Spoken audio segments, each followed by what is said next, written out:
I now give the floor to Her Excellency Julie Bishop, Minister of Foreign Affairs of Australia.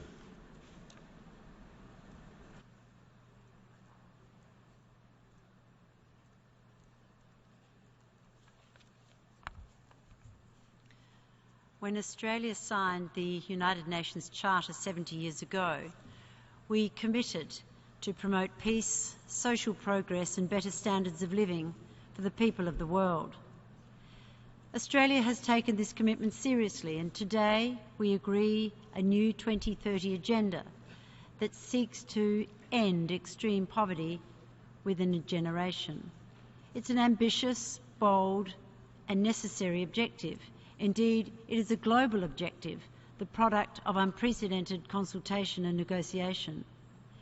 In the 15 years since the Millennium Development Goals were agreed, we've made great advances and have lifted hundreds of millions of people out of extreme poverty.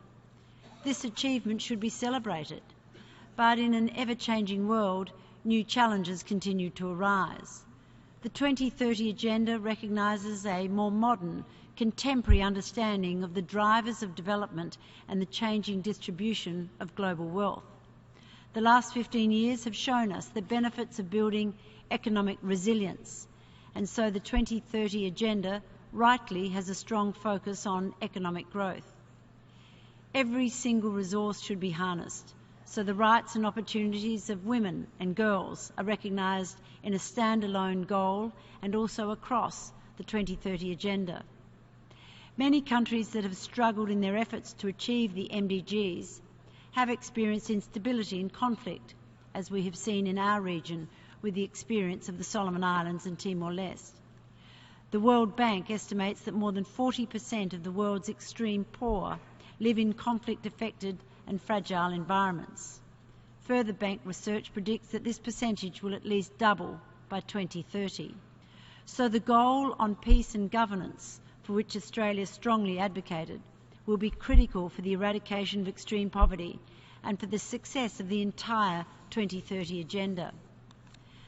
The Sustainable Development Goals can only ever be a statement of ambition unless we plan for how we will achieve them. Here we look to the Addis Ababa Action Agenda agreed in July. Countries' domestic resources are now the largest source of development finance. Australia is pleased to be part of the Addis Tax Initiative to strengthen tax systems and will double our investment in domestic resource mobilisation by 2020. This builds on the work of the G20 in strengthening national tax systems and reducing illicit flows, as articulated in the G20 summit meeting in Brisbane last November. The private sector, a critical driver of economic growth, job creation, and an important source of development finance, has a key role to play. Australia is increasingly partnering with our private sector, including on projects to provide access to finance for remote communities in the Pacific. We have a strong focus on innovation, investing in new ways to solve enduring problems and finding creative means to overcome seemingly intractable development challenges. While the 2030 Agenda is a major achievement, it cannot be the end of our work. Australia is committed to taking strong and responsible action on climate change, and I hope the ambition and momentum here in New York carries through to Paris. In particular, Australia was integral to the establishment of the Green Climate Fund, and it remains central to our efforts on climate change, especially in the Pacific. Australia is represented on the board of the Green Climate Fund, and we have committed $200 million. Our initial $70 million contribution has been paid. Australia is a land of opportunity, prosperity and inclusion. However, like all nations, we face challenges. We're taking action to sustainably manage our land, forests, waterways and precious marine resources, including the Great Barrier Reef, a World Heritage Site that we have committed to preserve and conserve. We are investing in the skills of our people, diversifying our economy and increasing productivity.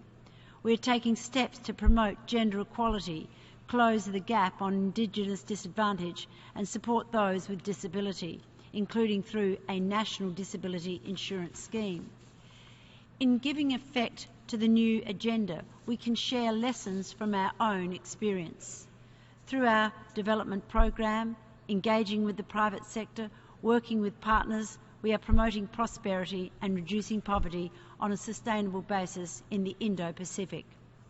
As United Nations Secretary-General Ban Ki-moon has said, the true measure of success is not how much we promise, but how much we deliver. It will be by working together that we will deliver on the ambition of the 2030 Agenda.